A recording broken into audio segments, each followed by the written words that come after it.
ku soo dhawaada barnaamijka Hindise qaybtan waxa ku tartamaya ganacsiyada kala ah Success Consulting oo uu matalayo Cabdiraxmaan Maxamuud Haqabtire oo uu matalayo Axmed Abuukar Black Diamond oo ay matalayso Ifraax Cabduqaadir Cusub Animal oo uu matalayo Usmaan Suleymaan Madiid oo uu matalayo Maxamed Axmed haddaba inta aanan bilaabin tartankan aan barano guddiga garsooraya barnaamijka Hindise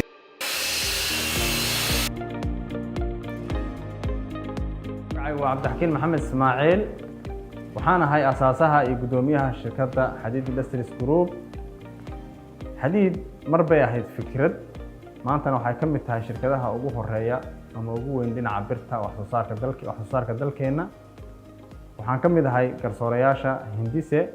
لما أنت ترتمياشة وحنور رجيني أقول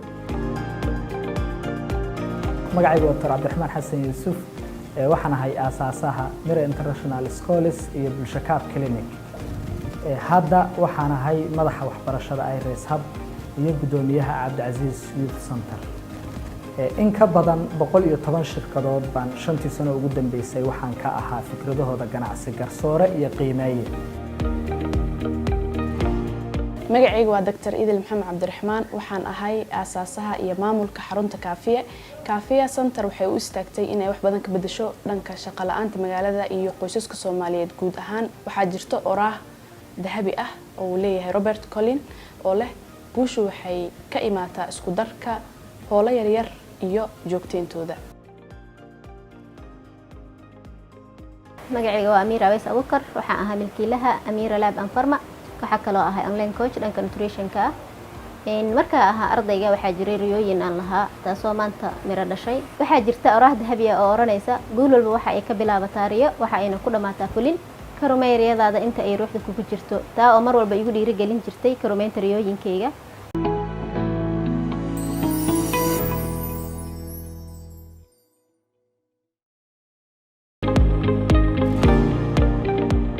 Cabdiraxmaan waxaan ahay CEO-ga company-ga Success Consulting Company wuxuu ka mid yahay kambaniyada creativity-ga ama waddankeena ku cusub ee la aasaasay sanadkan 2022 oo insha Allah waxaan rajeynayaa inuu noqdo company caan ka noqda geyga Soomaaliya dugta hadii Allah uu daleeyo magacaygu waa Cabdiraxmaan Maxamuud waxaan ahay kuna tartami doonaa CEO-ga company-ga halkan idinkaga muuqda ee Success Consulting Company waa company adeegyo kala duwan u qaban doona hoteelada iyo maqaaxiyaha ku yaala magaalada Muqdisho sida wada ogsoonahay maalmihii dambe waxa magaalada Muqdisho aad ugu soo badanayay hoteelada iyo maqaayadaha cusub ee laga furayay si taalamidana waxa magaalada ku soo badanayay hoteelada iyo maqaayadaha xirmaya sababaha ugu badan ee maqaayadahaas iyo hoteeladaas u xirmayaan waxa kamid ah oo problemskaas kamid ah lack of consultation marka koobaad ee qofku rabo inuu hotel ama maqaayad furto inuusan helin yaani cid u sameeysa consultation ama uusan helin statistics laga diyaariyay industry-gan uu rabo inuu ku soo biiro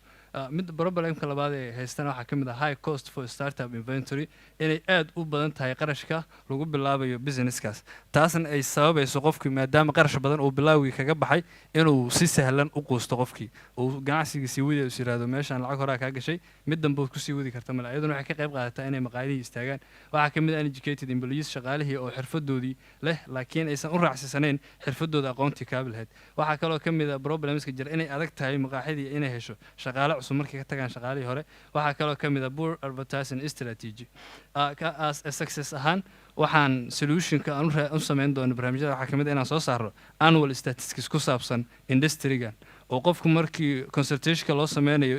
statistics uu ka ogaan doono number of students-ka magaalada Muqdisho ka furan area-yada ku kala badan yihiin meelaha ku kala yar yihiin opportunities-kooda uu halka ka ogaan doono waxaan kaloo sameyn doonaa employee training programs oo ah programkii ugu horeeyay ee ka hirgal doona magaalada Muqdisho in shaqaalaha ku shaqeeya maqaayadaha ee aan soo baran formal education-kii la bari karo sidii uu la tacaamul lahaayeen macaamiisha iyo customer care-kii iyo dealing with difficult customers all of these courses in la bari karo oo uu noqon doono barnaamijkan creativity aan ka jirin dalkeena insha Allah waxaan sameyn doonaa inaan problemka waxaan sameyn doonaa inay adag tahay maqaayadaha maadaama ay ku adag tahay inay helaan shaqaale cusub waxaan sameyn doonaa inaan diiwaan gelino dhalinyarada shaqaalaanta ah ee raba inay industry-ga ka shaqeeyaan isla markaana markay maqaayad u baahato shaqaale ay soo wici doonto dhalinyaradaasna aan ku xiri doono haddii alla idmo waxaan sameyn doonaa special advertising agency for hotels and restaurants advertising agency special u ah oon cid kale xayisiis u sameyn oo special u ah keliya hoteeladii maqaayadaha magaalada Muqdisho ku yaala intaas hadda taas kaga gudbo tarashinkeena lacagta sida bilaa aan u isticmaali doono waxay noqon doontaa $10 qaabka aan lacagta u samayn doonana waxay noqon doontaa training fee-ga oo aan $10 ka qaadi doono halkii shaqaale waana lacag aad u fudud inuu bixiyo maadaama joornaatada ku shaqeeya maalintii $5 tahay 2 maalin joornaatada ku shaqeynayay haddii lagu barayo koorse kaabaysa professionkiisa ama shaqadiisa aad u fududaa qofka inuu bixiyo advertising fee-ga aan ka qaadayno maqaayadda ama hotelkuna waa $30 oo aan ugu samayn doono insha allah high quality advertising packages lacagta aan soo xareyn doono sida bilaa u soo xareyn doonana waa sida halkan ka muuqata may aan rabnaa haddii allah ugu daro inaan bilaabo kambanigeena number of restaurantska aan u shaqeyn doono waxay gaarayaan ilaa 5 bisha June waxay gaari doonaan ilaa 15 July 23 August 25 September 25 waxaad dareemaysaa inta u dambeeya xoogaa inay isku mid yihiin oo tirada aysan wax badan kordhin taasna waxa maalmaha u horeeyna bilaha horeeyna ay tahay taasna break even point-ga kadib insha Allah waxaan isku dayi doonaa xoogaa inay si shaqadu ay si u socoto ilaa shirkadda hadii hal mar high tagto waxa fududaad doonto inay low tagto inta haddaan taas ka gudbo market opportunity-ga noo furo magaalada muqdisho keliya waxaan lagu nahay inay ka furantahay in ka badan 500 oo maqaayadood maqaayadda ugu yarna ay ka shaqeeyaan shaqaale gaaraya markay ugu yaraato 5 shaqaale oo 2 kuukar 1 kabariyeri 1 cleaner iyo cashier waa markay ugu yartaa 5 shaqaale ka shaqeeya maqaayadaha qaarna ka badan ayaa ka shaqeeya marka waxaan rabnaa sanadka koowaad inaan ka fargareyno oo u adeegno ilaa iyo 200 oo maqaayadood haddii Allah uu dalo idmo taasoo ku soo aadayda 5 maqaayadood usbuucii waana waxa u fudud in la helo haddii Allah uu dalo idmo aan u sameeyno employee training iyo advertising labadaas next competitive advantage waxaan ogsoonahay inay jiraan institutiono bixiyo customer care courseska ama koorsooyinka shaqaalaha lagu baro customer care-ka annaga laakiin waxaan kaga duwanaahaynaa institutionadaasi maadaama aysan shaqaalaha ka shaqeeya maqaayadaha iyo hoteelada aysan soo marin formal education-kii caadiga ahaa aysan xitaa luqadda wax ku baxayn aysan fahmi karin haddii Allah uu dalo idmo waxaan u diyaari doonaa easy and understandable courses koorsooyin aad u fudud with their mother language-na ku bixi doona haddii Allah uu dalo idmo inta haddaan taa kaga gudbo teamka ila shaqeyn doona waa anigoo ah CEO Cabdalla Abtidoon oo ah advertising director wax badan ku soo jiray howlaha xayisiinta iyo Maxamed Maxamuud oo noqon doona training director haddii Allah uu dalo idmo fundraiser-keenu si aan u bilaawno this profitable business idea this amazing profitable business idea waxaan u baahanahay a lot of fun oo gaaya $4,950 sidaan u isticmaali doonana waa startup inventory laptopyadii kombiyuutarradii istaabooyinkii oo lacagtaas ku bixi doonto iyo classroomkii in la diyaariyo grand opening ceremony-ga xafladii daahfurka oo meesha koobaad aan ka rabnay inaan ka bilaawno markii mahadsan tahay waqtiga ka dhacay su'aalahan galeena xilliga su'aalaha bismillah Cabdiraxmaan waa mahadsan tahay fikrad qurux badan baad soo jeedisay su-aasheeda koowaad waxay tahay tababarista aad dhalinyarta ku tababaraysan maqaayadaha xaggee geyn doontaan ileen qol keliya miyaad ku tababari kartaan mise maqaaxiyo kalaad geyn doontaan tababarka u qabanayno waa tababar kaaba iyo professionkooda waxaa la barayaa sidii macaamiisha loo dhaqmi lahaayeen waxaa la barayaa sidii customer care-ka waxaa la barayaa ii sheeg sida yacni waxyaalaha keeni kara customerka inuu ku soo laabto maqaayadan inay ka shaqeeyaan ayaa la bari doonaa marka hore waa inuu xirfad leeyahay markaas xirfaha ragga ka shaqeeya maqaayadahan tababarka u sameyn doonaa waayo employee okay saan wada ogsoonahay Soomaalidu iska privacy badan tahay marka maqaayadaha sidee xogtooda si deeply ugu ogaan kartaan inuu kici rabo iyo inuu haysto iyo inuu fiican tahay aad iyo aad waa su'aal fiican statistics sameynayno horta waa ku inta maqaayada magaalada Muqdisho ku taala area-yadii ku kala yaaliin maqaayadan ma kici rabtaa soo xirmi rabtaa waa adagtaa naftigeeda in la ogaado laakiin waxaan rabnaa industry-ga intuu la egyahay iyo si ku kala badan yihiin all of these aan rabnaa inaan sameyno statistics ku saabsan su-aasheeda ugu dambeeya 500 ee maqaayadood inay tahay ma lambarka ma saxba mise waa qiyaas waxaan sameynay ilaa iyo sambal aan sameynay oo ilaa dhowr degmaan ku sameynay kuwa kalena uga qiyaas qaadan Cabdiraxmaan aad u mahadsan tahay waxaan rabaa inaan ku weydiiyo $10 oo qofka lagu training gareynayo qofka shaqaalaha ma iska bixinayo mise meesha u shaqeynaya ka bixinayso shaqaalaha iska bixinayo maadaama professionkiisii la kaabayo okay advertisement-iga aad sameynaysiin hadda saa ognahay maqaayadaha badankood way leeyihiin waa loo sameeyaa shirkadaha u sameeyaan laakiin adinka muxuu kaga duwan yahay marka laga soo tago inaa cuntada adinka target aad saaraysiin iyo maqaayadaha adinka muxuu kaga duwan yahay xayisiinta kale oo magaalada ka jirto advertising-ka aan sameynayno nooc isugu jirta ilaa dhowr nooc in qofka xitaa loo sameeyo video profiling ah maqaayadaha xitaa waxaa laga yaabaa inay looga iyo ku eg yihiin xitaa maqaayadaha qaar aysan xataa Facebook page lahayn wax ku soo post gareeyaan inaan u sameyno wax kasta oo advertising u baahan yahay ay kamid tahay videogii ay kamid tahay Facebook page aad yacni loo habeeyey in muddaana aan la wadi doono pagekaasi ilaa aan u gaarsiino heer fiican. aad baa umahadsan tahay. waxaan ku weydiin lahaa business model canvaska marka laga hadlayo revenue streamska waxaa tiri lacago aan ka helayno hal mar haddaa kusoo celin kadib. business model canvas meelaha lacagta ka sameynayno revenue streams aad iyo aad waa hoteeladii maqaayadii u sameynayno xayisiis, shaqaalihii maqaayadii hoteeladii ka shaqeynayno u sameynayno tababaro, labada keliya, iyo inaan dadka dhalinyarada ee xirfadda leh laakiin shaqa la'aanta xirfadda maqaayad u shaqeynta leh oo ama kuwa kariska ee xirfaddii leh laakiin aan haysan meelay ka shaqeeyaan inaan tababarada usii sameyno, diiwaan gelino. maqaayadihii haddii na soo wacayn dhahaan waxaan u baahanahay ilaa 2 shaqaale 3 shaqaale oo nadaafada, 2 shaqaale oo ku kara all of this aan u heli karno saacaddii loo baahdo. waa mahadsantaha. iyaga marka see wax uga qaadaysaa, see u charge garaynaysaa kuwa kale oo bannaanka jooga aan shaqayn? tababaradaasi lamid yihiin $10 iska bixinaya. bismillaah cabdiraxmaan waa mahadsan tahay. waxaa jiro shirkado ama kambaniyo ku shaqeeyo like that oo weliba bixiyo yacni trainino free ah oo shaqaalihii hotelada iyo restaurantiyada ka shaqeeyo siiya yacni tababaro free ah. maadaama idinka aad dhahdeen yacni $10 ka qaadinaa qofka, sidee ula tartami kartiin kambaniyada noocaas oo kale ah? barnaamijka horta wax badan aan baarayay intaa ogaana institution tababar bixiya af Soomaali ku baxaya oo customer care iyo hoteelada maqaayadaha yacni shaqaalaha hoteelada ka shaqeeya maqaayadaha ka shaqeeya u maleemayo Soomaali hadda inuu ka jiro. waa jirtaa la muu sheegayna baarak kuwa nadaafada waa arkay oo dadka nadaafada tababaro, laakiin shaqaalaha caadiga ah ee maqaayadan u shaqeeya sida joogtada u shaqeeya tababaro in la baro, tababaro caadi in la baro. waxaa kaloo jira qolo kale oo caadi caana waa jiraan iyaguna tababaro maqaayadaha uma sameeyaan laakiin waxaa jiro Yaasir Baaf haddaa taqaan jaamacada ugu soo baxayba hawshiisa u qabto ninka magaalada kusoo caan baxay in oo kabalyeeri la tababaro, kabalyeeri aan la yasin ninkaas waay. labay kala tahay hadda tababarka qabanay. tababar waxay siiyaan maxaa lahaa kabalyeeriyada siiyaan, hoteelada siiyaan. waxaa jirtoo kale Banaadir jirta ayaga laftirkood oo shaqaalaha oo hoteelada iyo kafeega kuwaas tababaraan trainine siiyaan. kabalyeeriyada in kabalyeeri ahaan loo tababaro, kuwa karkana kuwa kar ahaan loo tababaro waa shaqo gooniya. aniga waxaan barayaa shaqadii xirfadooda kaabileed taas la shaqeeyaa karinta ma barayo customer care maxaa kamid ah tusaalahaan noo sheeg. okay maxaa kamid ah trainada bixinaysa, maxaa kamid ah hygiene-ka hay, maxaa kale? waxaan barayaa customer care, waxaan barayaa dealing with difficult customers sida loola macaamilo, waxaan barayaa maxaa macmiilkan ka dhigi kara inuu maqaayadan ku soo laabto. all of this aan bari doonaa hadii Allah milk inuu maqaayad ku soo laabto cunto dhadhankeeda inuu ka helo ugu muhiimsan. ninkaan cunto karis ma baroos muhiimadu waa inuu cunto dhadhankeeda helo. lambar 2 waa inuu nadaafad helo. ninkaan cunto ma sameeyno yahay aad waxa baroos cunto karis ma ahan, dhadhankii ma baroos. qofkan maqaayad wuxuu ku doortaa waxa ugu muhiimsan waxa cunto macaankeeda waa haddii la soo daayo xitaa wuxuu dhaale cunto fiican ay sameeyaan dadkan. muhiimadu qofku shaqadan ma yaqaan hadday tahay qofka salesman-ka ee dukaankan gadaya saleska perfect ku ah waxa la baraa customer care.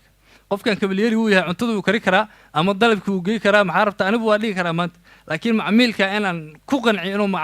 maqaayadan saaxiib la noqdo oo ku soo laalaabto in laga shaqeeyaa inay kabalyeerinimo bartaa way kala duwan tahay. aad baa u mahadsantahay. waxaa su-aasheeda ugu dambeysa rabaa inaan ku weydiiyo waxay tahay lacagta aad sheegtay maxaa qalab noqonaya maadaama aad service qabanaysaan 4,900 iyo waxay noqonaysaa startup cost oo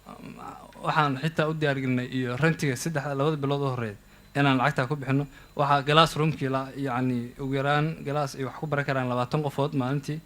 waxaan ku bixinaa laptopyadii iyo meeqa macallin ba keenaysaan? training hal macallin noo qorshaysan bilowga hore haddii Allah uu daleedmo. macallimiinta la badin waxay ku xirman doontaa customerka macallimiinta wax bari doonaan si u bataan. Cabdiraxmaan Maxamuud Maxamed aad baa u mahadsan tahay. adiga ma ustaad.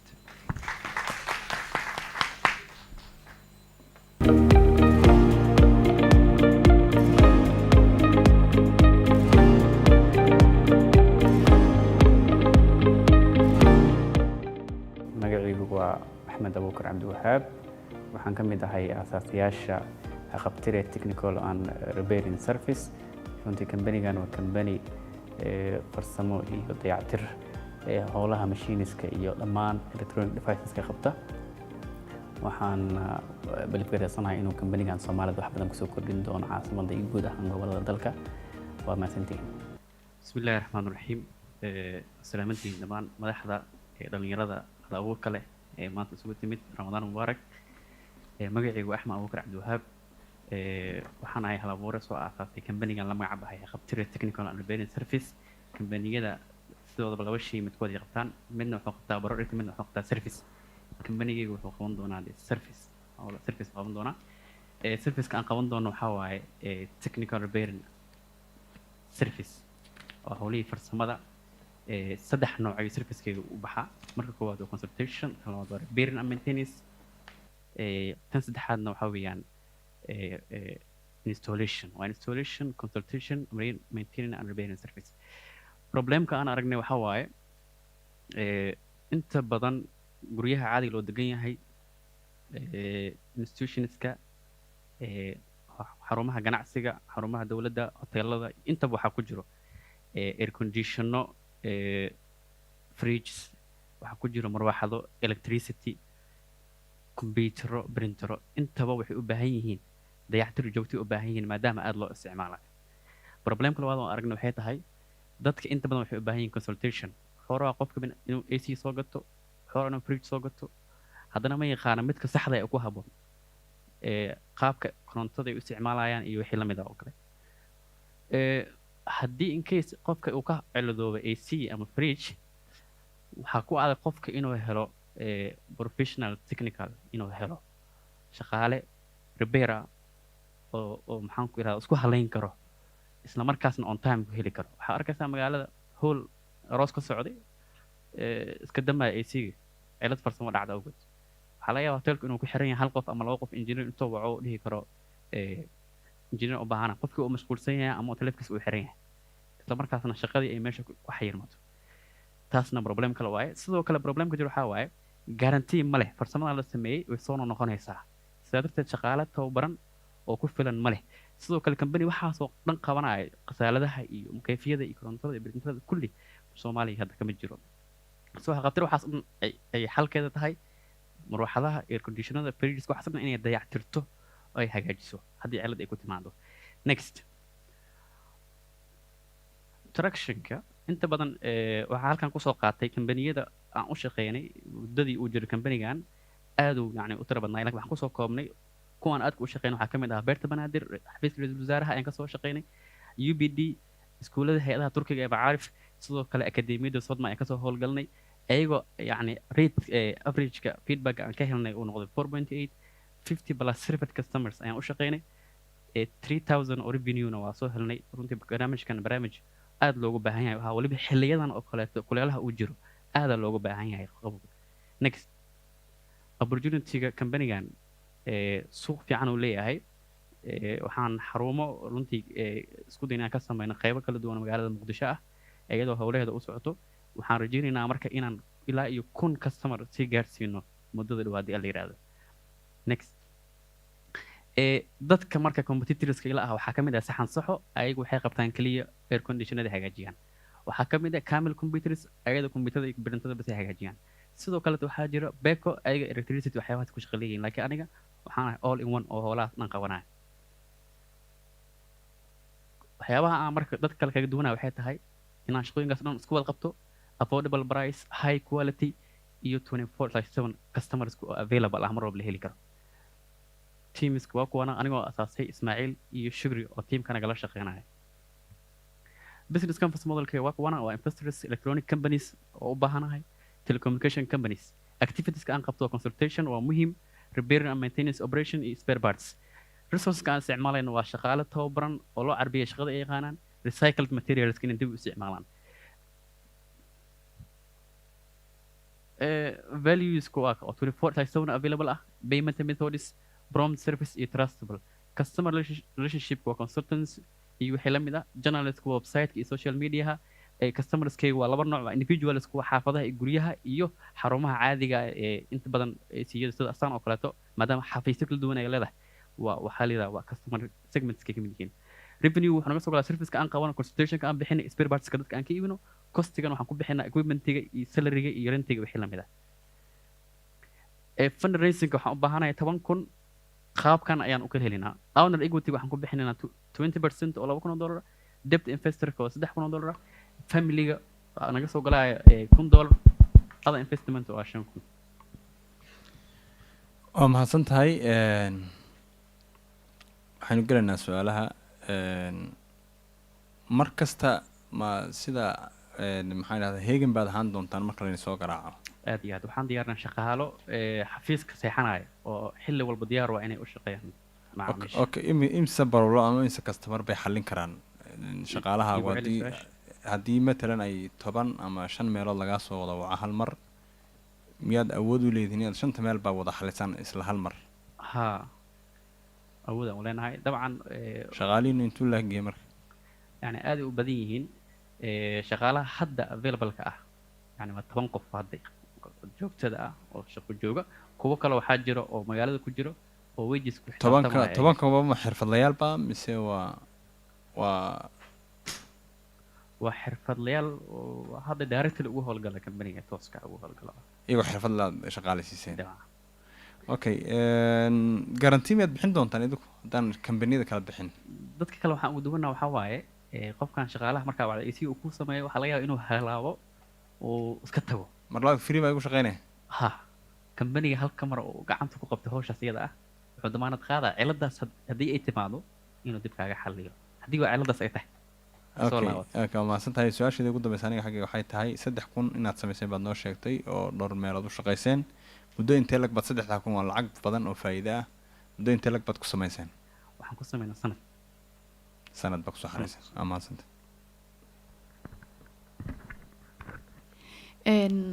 su-aasha ku weydiin rabo waa liga dafay oo qaybta garantiga ahayd maadaama marar badan ay wax iga halaabaan oo mar walba aa ku noqdo marka haddii garantigaas aa naga adkeynaysa customerkaaga ka mid noqonaa su-aasha kale oo rabo inaa ku weydiiyo waxay tahay 10 shaqaalo oo xirfadlayaal saa ka warqabno dadka xirfadaas ku shaqeysto rebeerka badanaa waxay u badan yihiin dad oo jaamiciyiin aan ahayn laakiin xirfadaas aada u barteen ka waran haddii customer fiican oo idinku filan aa heli weysiin 10 qof waxaa waaye dad aada u badan ay la taani ahaan mishaar intay ugu keeni rabtiin waxaa meesha ku jirin inaa macaamil weysaan su-aashaas ah sababtoo ah anaga naftirkeena maana filin markaan bilaaweyn customer intaas la eg inaan helino laakiin waxaan dareynaa baahida zaa'id ah inay magaalada ka jirto customer xad dhaaf ahna wayna soo wacaan maalin walba marka waa waaltaas customer oo la helaya okay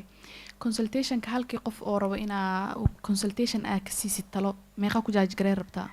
hadba base wuxuu ku base garaysan tahay waxa uu rabo qaabka uu rabo iyo in macaamil hore u ahaa loo shaqeeyay haddii kale fridge rawaaba ani ahaan iga soo qaato fridge rabaa inaa soo qaato fridge fiican oo koronto badan iga cuneynin meeqaa iga qaadi lahayd haddii customer aad tahay oo hore loogu shaqeynayo kambaniga ku xiran kambaniga wuxuu ku sameeyaa si free ah ku damaanad qaado fridge haddii aad rabto kambaniga inuu asiga kuusoo iibiyo midka kugu fiican noocaas free oo kugu sameynaya haddii marka aad rabto consultation oo adiga marka ugu horeysa aad tahay waxaan kuu jaaj garaynaynaa $20 communication canalskiina ka hadal ma call center baa leedihiin leedanka soo waco ma facebooka qofkii arka oo like ku saara le keliya ma aragtay kaa raadin kara see dadka macaamiisha ku kasbataan ama leedan kula soo xiriiri karaa su-aal fiican waaye waxaan sharxay canvaska social media dadku way nagala soo xiriiri karaan waxay nagala soo xiriiri karaan call center oo available waxay nagala soo xiriiri karaan app baa jira mobile app oo hadda hawsheeda ay bilaabatay oo runtii ay socoto oo waxyaaba aan soo kordhin doono ay ka mid tahay appkaas haddii qofka u baahda inuu cirad qabsato ma u baahanaba inuu dad soo waco appkaas uu ka soo xareynaya sida dhaweeya oo kale uu dalbanaya markaas mar waxay usoo dhacaysaa kambaniga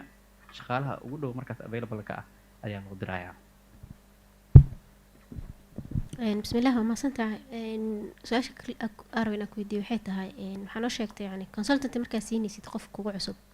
إن أكو جات جريني سي $2 يعني كلية فريج قفك إنه صو يبسد ربو وان مدفع عنه كرنت بدن أنا كعنيني يعني $2 قفكاس إنه ديو كيف ينوع وقن عني سين يعني العقد تو ما جوه consultation كقاب لو قن عناية لو صين هاي يعني قفك أنت تلفون كاس سوى consultation مسيني بليز كاسة كوفي عن نوع عسكرك من لكن أنا واحد إحنا سيرفيس كقف ويران إن تطلع هليكر suuq inta loo raaco la kala tusi karo kan qaabkan u fiican ilaa iyo uu ka iibsanayo midka uu rabo markaas oo kaleeto yani waa uu qasban yahay in su-aashada u dambeysa haddii uu markuu soo gurguriyo iska soo laabto maxaad ku charge garaynaysa markasta serviceka waa service marka shaqadii waa la qabtay waa mahadsantahay samuel thanks mahadsantahay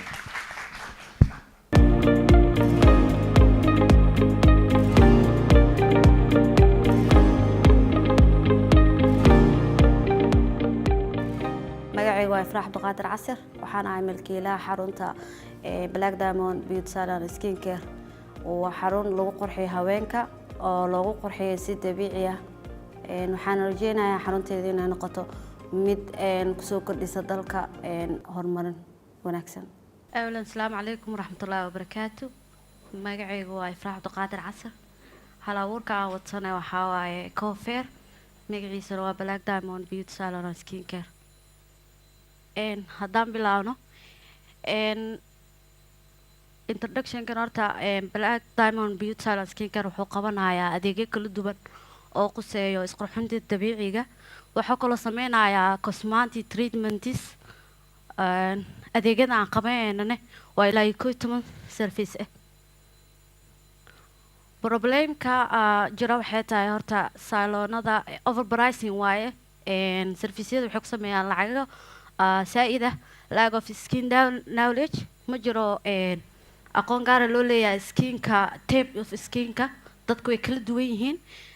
lack of privacy ma lahan privacy room oo qofka si gaara loogu adeegayo midda kalena skin bleachingka waxay salonada waxay horumariyaan ama dadku ku dhiirigeliyaan inay chemicalka ee tahay qurux low quality productskana productyada ay sameeyaan ama waxyaalaha dadka serviceka loogu bixinayo oo aad qualitygooda u yar u hooseeyo mana lahan no VIP service solutionkeena waxaa waa horta 20% waan dakhliga waa ka hooseynaa customer care oo ugu jiro oo faa'iido kale asagana uu haayo waxaa kaloo leenahay our staffkeena ama shaqaaleena waxaa tababaraya dermatologist si loo ilaaliyo caafimaadka maqaarka privacy room aan leenahay waxaan horumarinaynaa ama kor sare u qaadaynaa natural skin tonekeena anagoo siinayno talo productgeena waa high quality waxaa kaloo leenahay service VIP service tractionka aan rabno horta qarashaadka ku baxaayo meesha waxaa waaye way kala duwan yihiin waxaa rentiga 300 waaye decor room ka breakfast room ka loo sameynaa waa 2500 equipmentiga aan rabno oo kuraastii iyo waxyaalaha fara badan looga baahaya saloonkana waa 3000 materialkana sidoo kale make upkii adduunkii wixii la sameynayay wuxuu ku kacayaa $1500 productigana waxaa waaye $1000 shaqaalaha tababarkooda iyo dhakhtarka dermatologistana isagana $500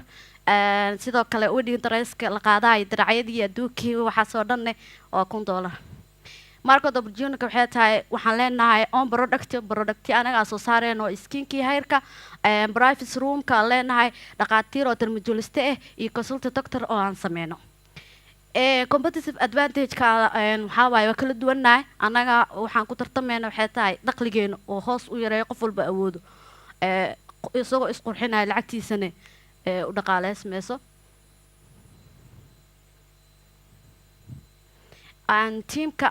team malihi ana keliya ahay ownerka laakiin waxaan rajeynayaa inaan gabdho badan u sameeyo xirfadaha kala duwan leh shaqo abuur totalka horta qarashka aan u baahanaha ama ku kacay adeeg maxaa la lahaa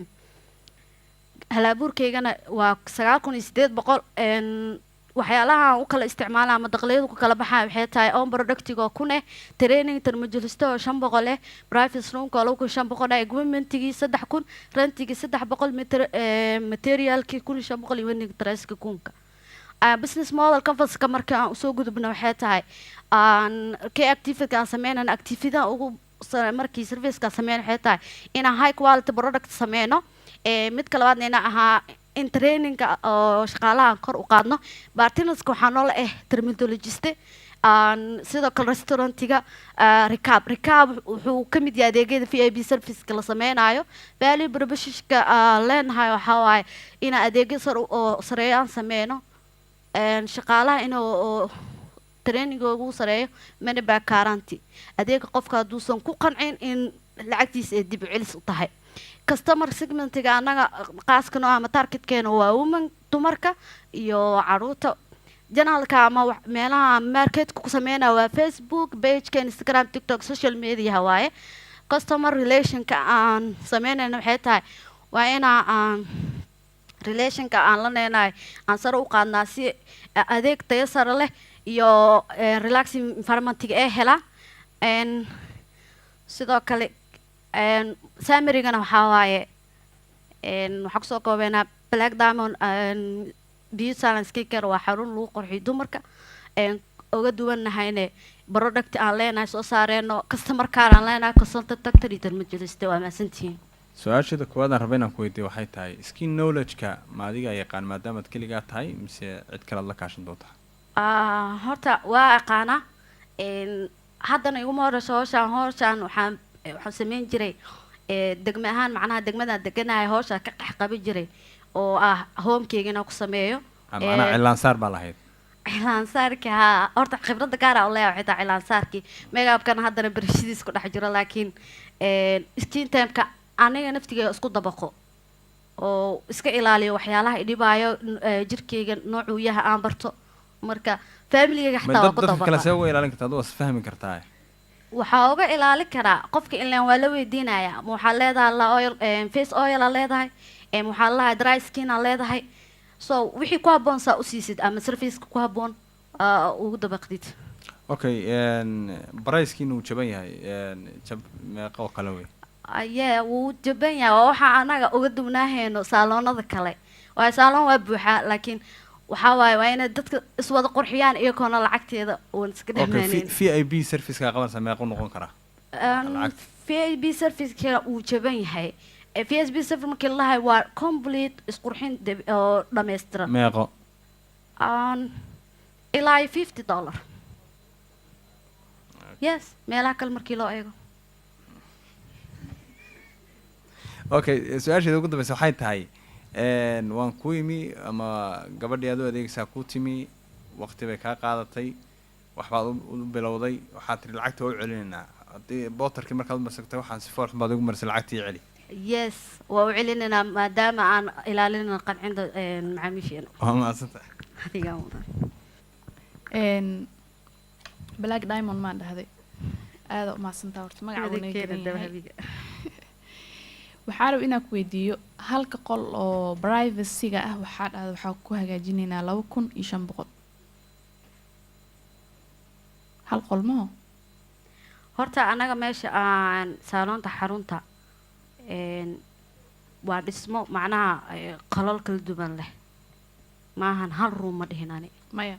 qolka oo privacyga aan ku sameynayna waxaa nooga haa baxayo maya privacy roomka qolka waxaan ka wadaa ismaha anaga aan deganahay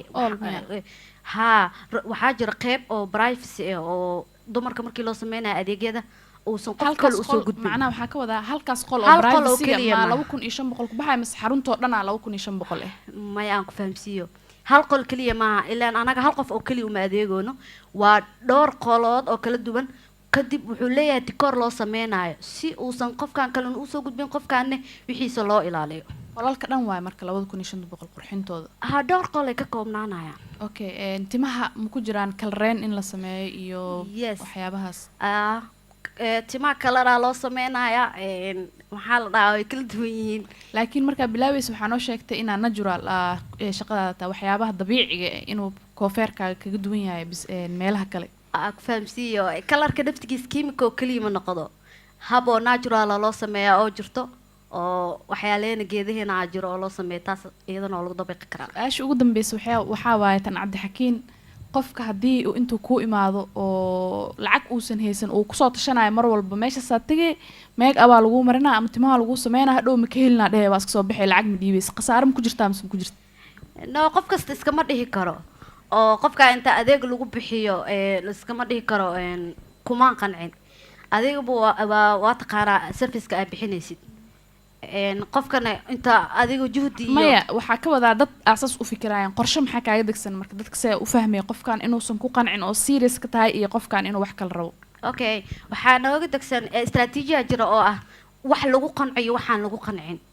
soo waxyaalaha caadiga anaga isticmaalno oo la sameynayo oo anaga aan soo ogaanay skin tapekiisa iyo waxyaalahaas hadduu ka keena asaa foodo qabo laakiin waxyaalahan caafimaadkiisii iyo quruxdiisa ka hor imaana dee tahay taas anaga diyaar inaan lacagta u celin skin typekaas kusoo xusuustay dadka badanaa ma yaqaanaanba skin typekooda yacni inuu qofkan skin typekiisa yaqaan naftirkeeda cilmi ah qof hadduu kuu yimaado uu ku dhaho aniga wejigayga inuu saliid yahay inuu qaleel yahay iyo inuu sensitive yahay ma aqaana adi ma kala saari kartaa ma kala sheegi kartaa haa su-aalaha jira oo lagu kala saaro qofka waa dareemaysaa wejigaaga hadduu dhidido meelo laga dareemayo saliida qofka waxaa dhahaysaa markaad dhididid gacantaada markaasaa dhahdi ma dufana leedahay ama wejiga waxaa ka dareemaysaa qax oo qaleelaa ka dareemaysaa ama ma waxyaalaha qaar aa isticmaalaysa hebel inta u dhahdid waxyaalahaas sensitive ma ku tahay mise caadiya kuu yihiin qofka haddaa wareysid more information aa ka helaysaa hay su-aal kale ma qabo su-aalihii aan qabay walaalaha ku weydiiyey keliya tractionka marka la joogo oo xisaabta aad soo gudbisay aad bay u badnayd 9,800 bay ahayd marka ayadaan tala ahaan waxaan kugu soo jeedinayaa inaad bal dib u fiirisido real iyo actual cost ka dhigtay waa mahadsantahay bismillaah ifrax waa mahadsantahay waxaan ku weydiinaa waxaa sheegtay yani targetkiina inuu yahay ama inaa xoogga saaraysiin inaa ku shaqaysiin waxyaabaha naturalka hadda sidaa wada ognahayna wadanka waxaa kusoo badanaya gabdho isticmaala chemical maxaa idinkaga degan qorshe ah yani wacyigelin noocee u sameynaysiin gabdhahaas si ay u noqdaan customerkiina waa su-aal fiican waana kiimiciisii ku magacaabo consultant u sameynayna waxaa jira servisyada qaar markaa u sameynayna gabdhaha in ay isweydaarsadaan hadal soo meeshaasaa loo dhexgelinaya consultiga inay ka qiimo badan tahay chemicalka inaa naturalka la isticmaalo waa mahadsan tahay cala fikra qofka markuu ku imaado waa fududahay in aa u samayso consultant laakiin qof aan ku imaano banaanka joogo kayfiyada uu qancin kartaa inuu xaruntaada soo booqdo marketing markii loo sameynayo social media hadda waa ognahay in social media wax kasta ku kala socdaan haddana ana aan isticmaalo runtii meeshaasaa loo gudbi karaa qofka markuu adig kaa arko waxyaalahan iyo natiijada kasoo baxayso asbuu jeclaanaya moor waxaan arkay aniga gabdho ku weydiinaya hab natural oo hadduu nabar kasoo baxo se uu iskaga baabi'iya ku lahaa adigaa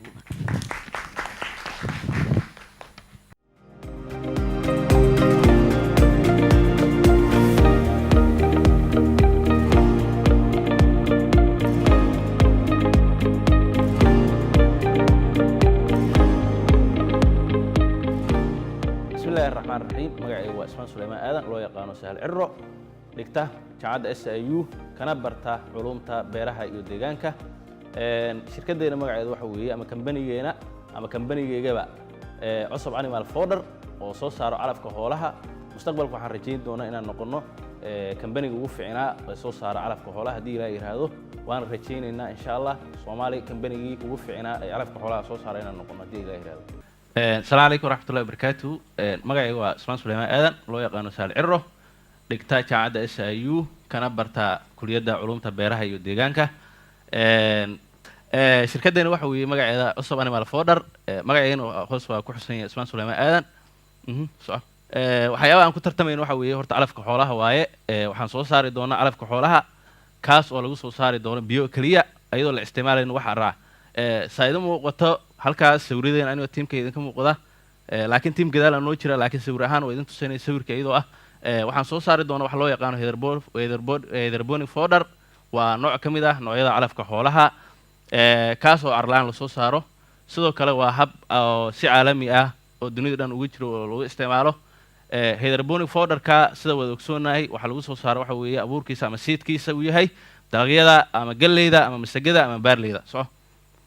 problemska aan xalinayn waxa weeye Soomaaliya waxa xiriir ku ah shirkado soo saaro calafka xoolaha sidoo kale xoolaha Soomaaliya waxa lagu quudiyaa calaf aan wax tayo lahayn sidoo kale xilliyada abaaraha waxa dhacda in suuqa calafku noqdo meel lagu guuray ama aan la jooginba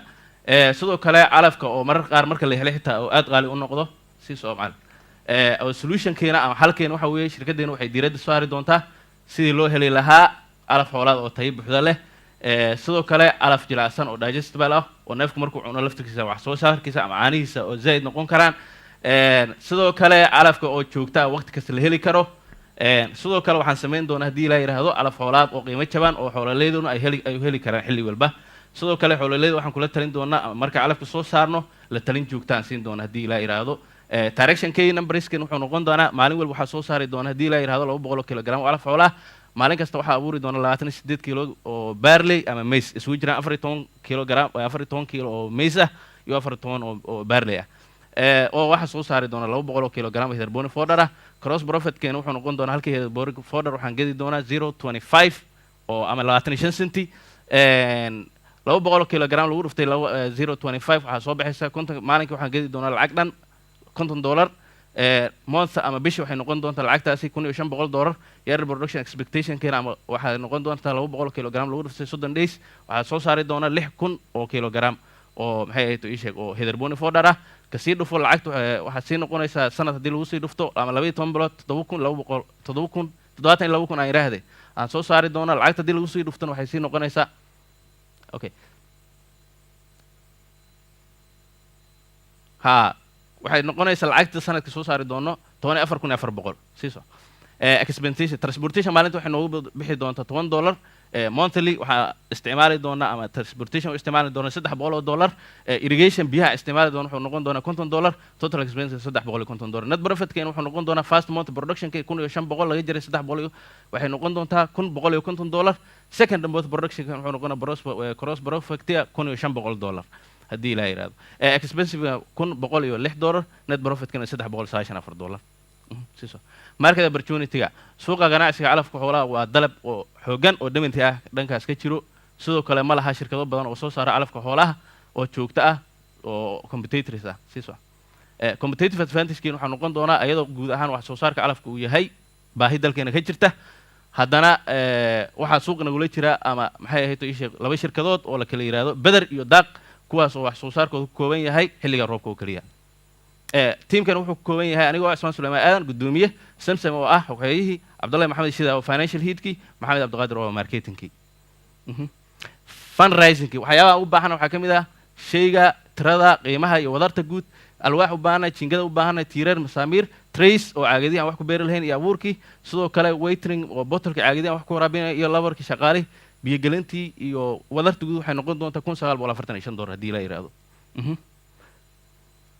canvas business model keena partners keena wuxuu noqon doonaa shirkadaha siidka iibiya sida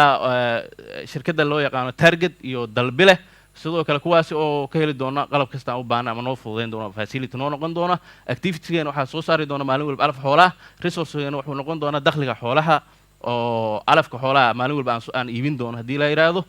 values-keena wuxuu noqon doonaa halka shirkadda Beder iyo Daaq labada shirkadood ay soo saaraan calafka hay oo loo yaqaano calaf qalalan anagana aan soo saarno heather bony fodder calaf agaaran oo nafaqo leh oo maxay tahay waddanka lagu soo saaray oo xoolaha markay cunaan maxay tahay sheeg waxyaabo badan ay ka heli karaan su-aasheeda koowaad waxay tahay hydroponic fodder xoolaheena ma yaqaaniin ama ma ku tijaabiseen inay calaf noqon karaan si wanaagsan dhowr jeer aan ku tijaabinay hadda waa soo saarnay kolley sawirku idin muuqdeen waxaan soo saarnay codkaas u jeedaan Febraayo 14keeda bishii labaad hadda la soo dhaafay 2022 aan soo saarnay xoolaha siinay waa weight-kooda iyo caanahoodana way isbedeleen intaan siinaynay horena waa ugu soo shaqeeyay dhammaanteen waxaan nahay dad bartay kuliyadda beeraha iyo xanaanada xoolaha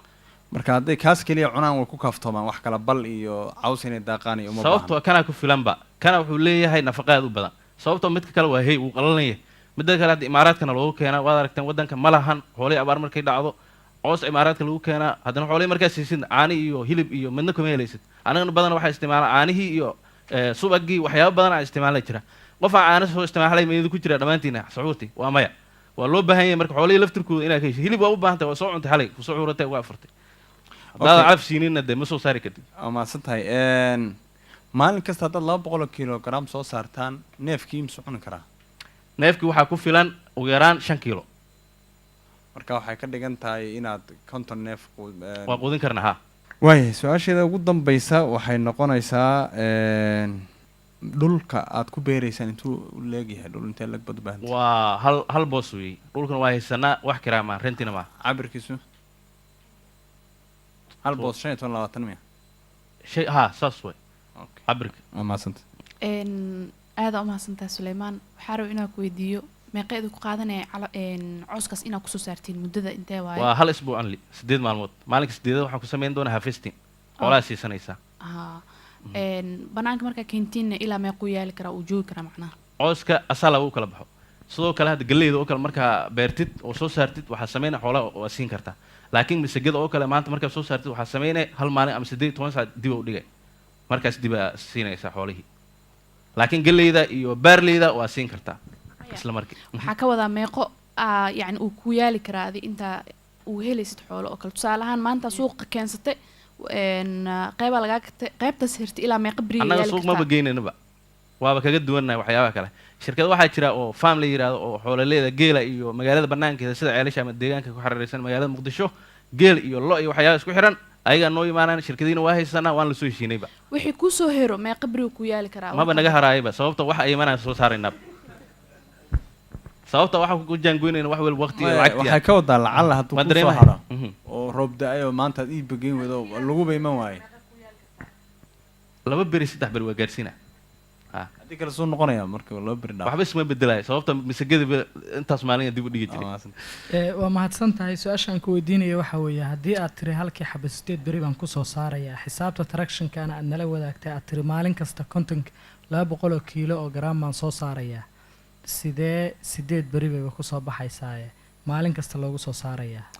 8 beri waxaa okay waxaan isticmaali doonaa caagada 100 xaba oo trace la yiraahdo oo caagada loogu talagalay hidaboni folderka in lagu soo saaro caagadaas u qaybin doona marka 28 maalintii beerayna maalin kale waxaan beerin doonaa 28 sababtoo maalin walba wixii joogto way moogta maanta intaas oo shirkada u geenayna beri shirkadka wax naga rabaan marka waa isgaarsiinayna ma joojin doono haddii la yiraahdo waxaan rajaynaynaa kaalintooda inaan kusoo baxno laakiin lacagteena 1945 kaalinta koowaad iyo labaad iyo saddexaad ma tartamayno koowaad u tartamayna laakiin raja aad u weyn leena nimankan 5 kuna geystaan dil loo bis way mugta Cusmaan aad amaasan tahay su'aasha weydiinayo waxay tahay yani qolyaha kale waxyaabaha iibinaysiin wax la mid ah iibiyo qaab noocee tartan kula jirtaan ama asleediin waa yani challenge waa wala gali kartaan annaga waxaa iibinaa cid iibisma jirta muqdisho dhexdeeda sababtoo ah cid oo hydroponic fodder soo saarto calafkaas oo biyaha kaliya lagu soo saaro meel muqdisho ku taal cid taqaan idin ku jirta dhammaantiin hadda waa maya waxyaabay xoolaha hore u cuni jireen oo hey nafaqo ma lahan dee hayda yani dadka ku jiray hore customer ay haysteen customerkaas qaabkee yani idinka la wareegi kartaan oo u qancin kartaan customerka waxa weeye anigu haddaan maanta coos cagaaran oo nadiif ah oo proteinkiisa waxyaabihiisa oo dhan aa ogtahay oo maanta marka xooluhu ku cunaan berito oo aana fiican oo hilib ahaan haddaa u dhaqanaysaa hilibka ay ogsoon tahay laftirkaa mid kayga ma dooranaysa kan cagaaran baa aadaysa sababta xoolaha mid cagaaran soo ujeedo mid qallalan ma aadayde midka productionka soo saaray aadaysaa cusman wax fiican baa ka sheekeynaysaa marka productionkiina see u kordhin kartaan inaad wax badan soo saartaan faa'iidaduna way badan tahay saad sheegayso waa dhib yar tahay hal boos baa wax badan lagu soo saari karaa si fiican marka productionka ma inii qorshaysata inaad badisaan oo aad shirkado badan saad u maxaan idhahdaa dalab u siisaan waa rajaynayna haddii la yidhahdo ilaa mustaqbalka annaga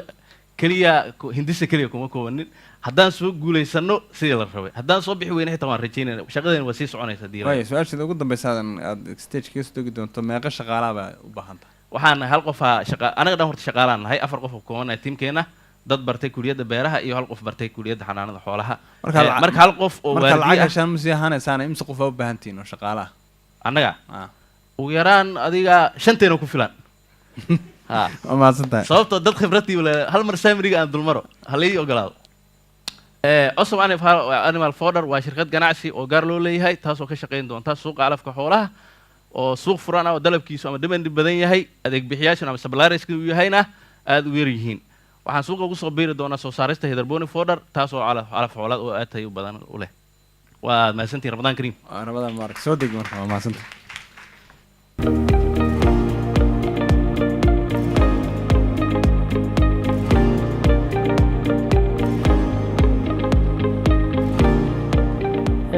بسم الله الرحمن الرحيم magacaygu waa maxamed xamaali waa aasaasaha gudoomiyaha shirkadda Midiid oo qabanaysa adeeg rinjiyeynta guryaha. Shirkaddaydu waxaan rajeynayaa inay noqoto shirkad weyn oo guuleysato runtii oo magaalada Muqdisho caan ka noqoto, ha qabtirto baahida rinjiyeynta guryaha. bismillahi raxmaani raxiim. Magacaygu waa maxamed axmed cali, aasaasaha iyo agaasimaha ee shirkadda Midiid.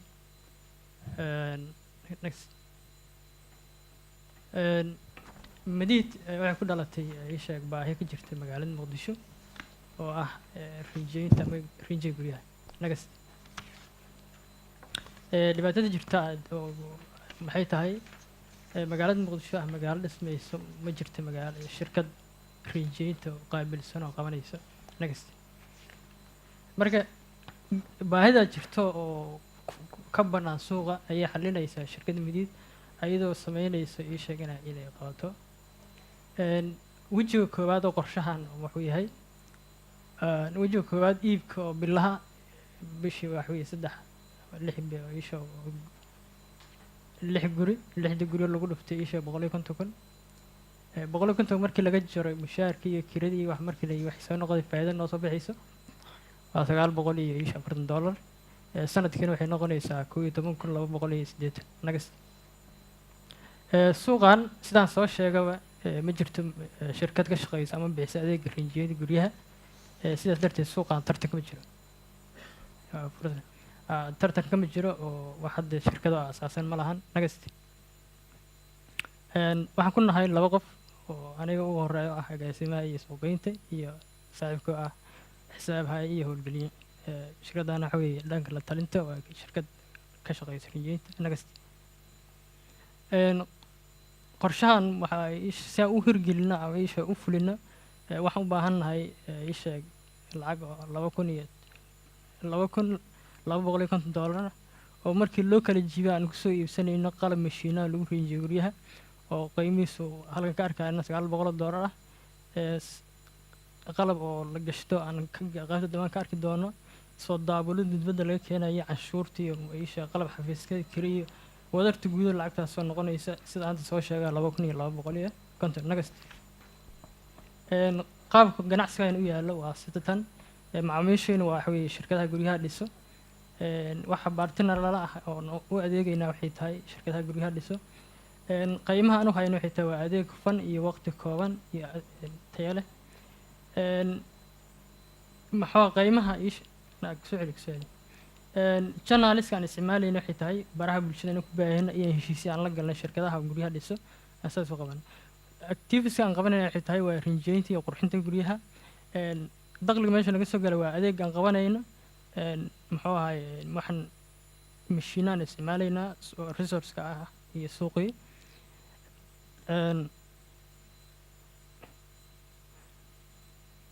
qaybta ugu dambaysa aan ku soo gabagabeynaa waxay tahay mashruucan oo noqonaya kii ugu horeeya lagu hirgeliyay magaalada Muqdisho. Wuxuu bulshada magaalada Muqdisho ka qabtiraya adeeg rinjiyo oo u baahan yihiin.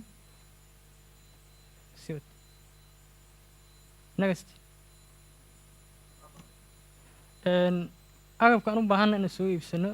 waxa weeye waa halkaan idinka muuqdo aan rabna inaan ku shaqeyno marka waa mahadsantihiin. maxamed axmed cali waa mahadsan tahay. su-aashida koowaad aan rabo inaan ku weydiiyo waxay tahay adiga iyo saaxiibka ama rinjiilayaal baa tihiin ama xirfadlayaal mise? anaga waxaan nahay rinjiga dad waxaa ii sheeg xirfadlayaasha oo qabtaa jiro. anaga waxaan nahay agaasi maamulkii muxuu ahay iyo dadkii ii sheeg iska lahay agaasimayay xirfadlayaal shaqaale baan ii sheeg noo aan kareysanaynaa. waa kaas ah noo shaqeynaya. way su-aashada labaad waxay tahay waxaad tidhi shirkado rinjiga ka shaqeeya ma jiraan, taasaan kugu haysanaa marka maxaad ku caddaynaysaa inaysan jirin? waxaan ku caddaynayaa ii sheeg haddaad magaalada aad fiirisaan raadsan waad xaqiijin karaysaan.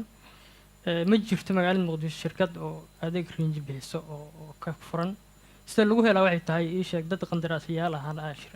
rinjigaas rinjiyaan. maanta haddaa u baahdo inaan ii sheeg guri aan rinjiyeysto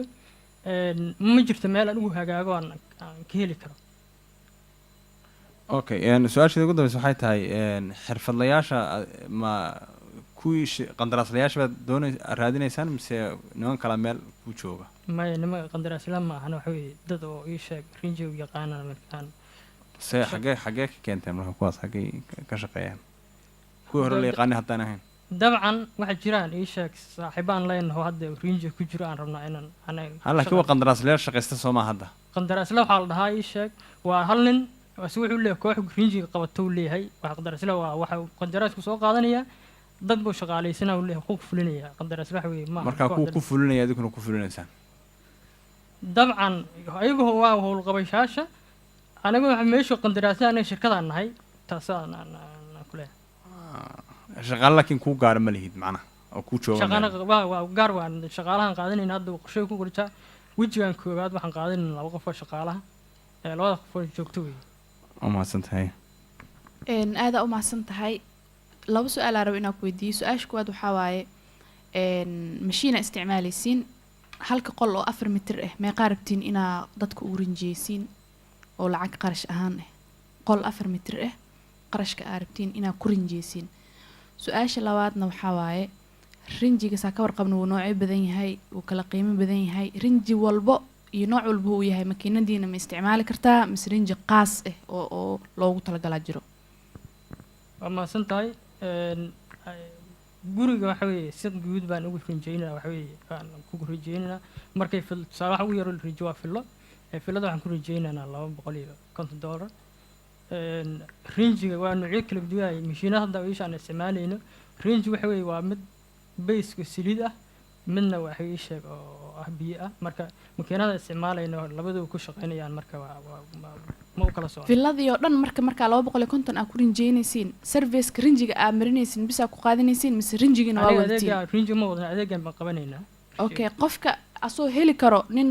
yoomiyan $10 ku qaadanayo villadii oo dhanna maxaa la dhahay 3 ama 4 oo min $10 $50 ugu baxayo ma isleedaa $250 qof villa loogu rinjeynaa inuu joogo dabcan aniga waxa ka soo qaadana qiimaha ugu yar oo lagu rinjiyaa waxa weeye 250 qiimo ka yar guri lagu rinjiyaa ma jiraan oo villa way ka sii badan yihiin intaas ka badan lagu rinjiyaa rinjigana maxay dhahday rinji qaas ma jiro mise in rinji waa lagu rinjeen karaa mishiin nooc kasta lagu rinjeen waa mahadsan tahay wax su'aala ma qabo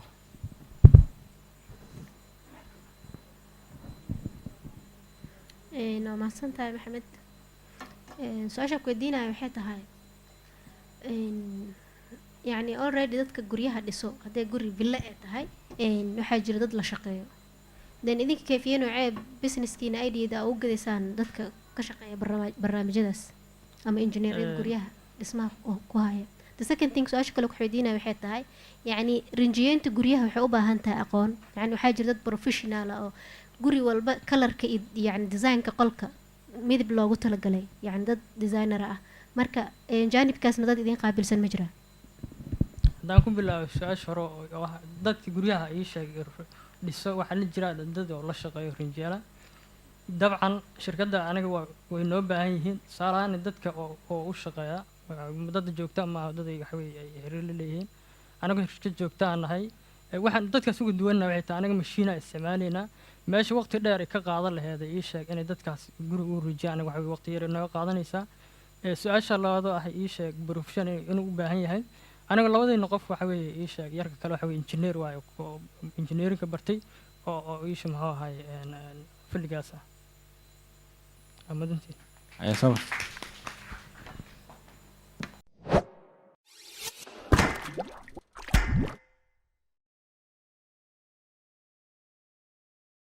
waxaynu gudagalaynaa natiijadii